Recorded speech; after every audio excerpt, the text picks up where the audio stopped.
नमस्कार, आप देख रहे हैं क्लीन न्यूज एमपी और वक्त हो चला है मध्य प्रदेश की 10 फटाफट बड़ी खबरों में। सभी खबरें जरूरी और काम की हैं, तो वीडियो को पूरा देखें और आप न्यूज को कहां से देख रहे हैं हमें कमेंट्स में जरूर बताएं। साथ ही वीडियो को लाइक भी करें।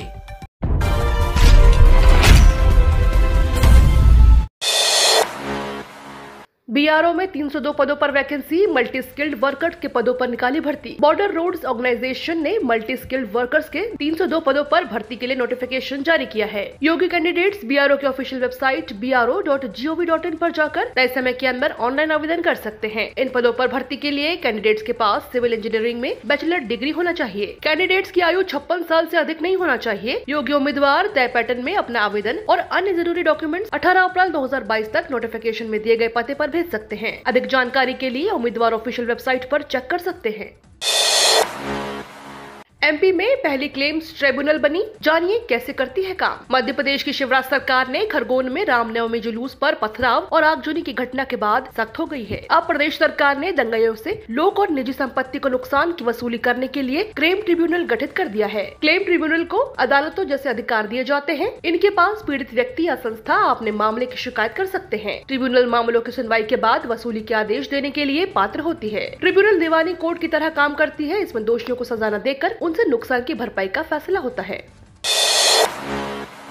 इंदौर जिले में अब नरवाई जलाने पर 15,000 रुपए तक का लगेगा जुर्माना। इंदौर में अब खेतों में नरवाई को जलाकर नष्ट करने पर 2,500 से 15,000 रुपए तक का लगेगा जुर्माना। नरवाई जलाने से शहर में प्रदूषण के स्तर में लगातार इजाफा हो रहा है। आपको बता दें कि पर्यावरण विभाग मंत्रालय द्वारा पूर्व में जारी नोटिफिकेशन में नरवाई जलाने पर 2 एकड़ से कम में 2,500 रुपए, 2 एकड़ से 5 एकड़ तक 5,000 रुपए और 5 एकड़ से अधिक पर नरवाई जलाने में 15,000 रुपए का जुर्माना का प्रावधान किया गया है। उप संचालक कृषि द्वारा किसानों से अपील की गई है कि फसल की कटाई के बाद फसल अवशेषों नरवाई को जलाए नहीं, बल्कि रोटावेयर व कृषि यंत्रों के माध्यम से जुताई कर खेत में मिला दें अथवा फसल अवशेष को स्ट्रॉ रीपर जलाकर भूसा तैयार कर पशुओं को भूसा खिलाने में उपयोग करें।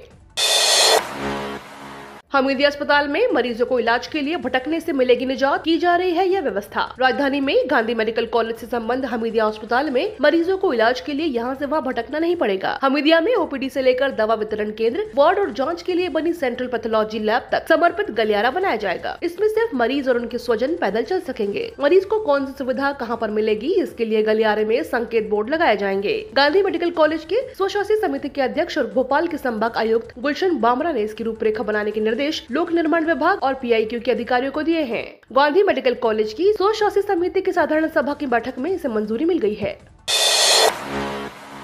एमपी में 881 अलग अलग पदों पर भर्तियां, अच्छी सैलरी, जल्द करें अप्लाई। मध्य प्रदेश के युवाओं के लिए सरकारी नौकरी पाने का सुनहरा मौका है। प्रदेश के अलग अलग विभागों में 800 से ज्यादा पदों पर भर्तियां निकली हैं, जिसके आवेदन की प्रक्रिया जारी है और लास्ट डेट नजदीक है। इच्छुक उम्मीदवार अपनी योग्यता के अनुसार आवेदन कर इसका लाभ उठा सकते हैं। इसमें एमपीपीएससी, एनएचएम, आयुष डिपार्टमेंट और एमपी भोज यूनिवर्सिटी की भर्तियां शामिल है। एमपी की निजी स्कूलों को बड़ी राहत, 15 मई तक भेज सकते हैं प्रपोजल। मध्य प्रदेश के स्कूल शिक्षा विभाग ने निजी स्कूलों को बड़ी राहत दी है। विभाग ने आरटीई के तहत निजी स्कूलों को फीस प्रतिपूर्ति का प्रस्ताव भेजने की तारीख बढ़ा दी है। अब निजी स्कूल 15 मई तक फीस प्रतिपूर्ति प्रपोजल तैयार कर सकते हैं। बाकी नियम पहले की तरह ही रहेंगे। इस संबंध में राज्य शिक्षा केंद्र ने आदेश जारी किया है। आपको बता दें कि निःशुल्क और अनिवार्य बाल शिक्षा का अधिकार के अंतर्गत गैर अनुदान मान्यता प्राप्त निजी स्कूलों को सत्र 2020-21 और सत्र 21-22 की फीस प्रतिपूर्ति का प्रस्ताव तैयार करने की प्रक्रिया जारी है। इसकी लास्ट डेट 16 अप्रैल तय की गई थी, जिसे अब बढ़ाकर 15 मई कर दिया गया है। इसके लिए आरटीई पोर्टल पर एक मॉड्यूल तैयार किया गया है। मॉड्यूल 15 मई तक क्रियाशील रहेगा।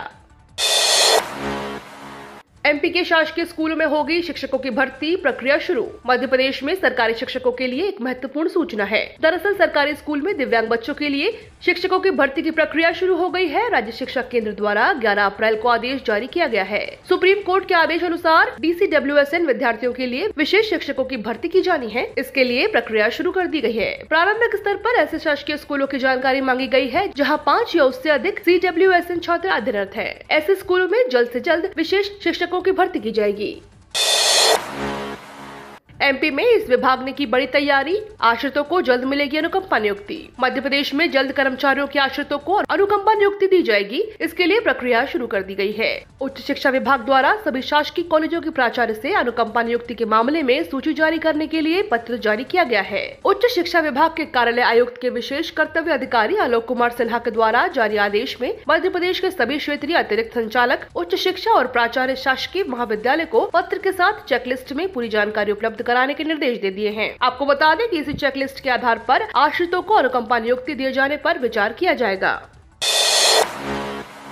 आरआरबी, एनटीपीसी, सीबीटी की 2 डेट्स जारी, यहाँ करें चेक। रेलवे रिक्रूटमेंट बोर्ड ने नॉन टेक्निकल पॉपुलर कैटेगरी भर्ती के लिए सीबीटी 2 की डेट्स जारी कर दी हैं। पहले चरण की ऑनलाइन परीक्षा में शामिल हुए उम्मीदवार फौरन आधिकारिक वेबसाइट rrbcdg.gov.in पर जाकर एनटीपीसी सीबीटी 2 का पूरा शेड्यूल डाउनलोड कर सकते हैं। दूसरे चरण की ऑनलाइन परीक्षा 9 और 10 मई को आयोजित की जाएगी। सीबीटी 1 में पे लेवल 4 और 6 के तहत क्वालिफाई हुए उम्मीदवारों के लिए दूसरे चरण की परीक्षा 9 और 10 मई को आयोजित की जाएगी। जारी नोटिस में जानकारी दी गई है कि पे लेवल 2, 3 और 5 के लिए एग्जाम का शेड्यूल बाद में जारी किया जाएगा। RRB, NTPC, CBT 1 revise result के आधार पर क्वालिफाई हुए उम्मीदवार दूसरे चरण की परीक्षा में शामिल होने के पात्र होंगे।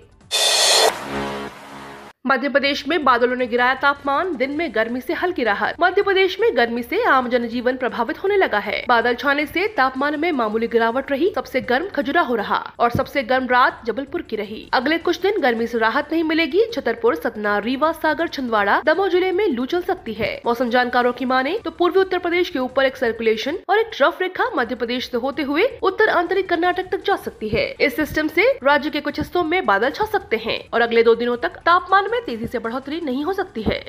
ये तो थी दिन भर की 10 फटाफट बड़ी खबरें। रोजाना ऐसे ही अपडेट रहने के लिए क्लीन न्यूज एमपी को सब्सक्राइब कर बेल आइकन को जरूर दबाएं।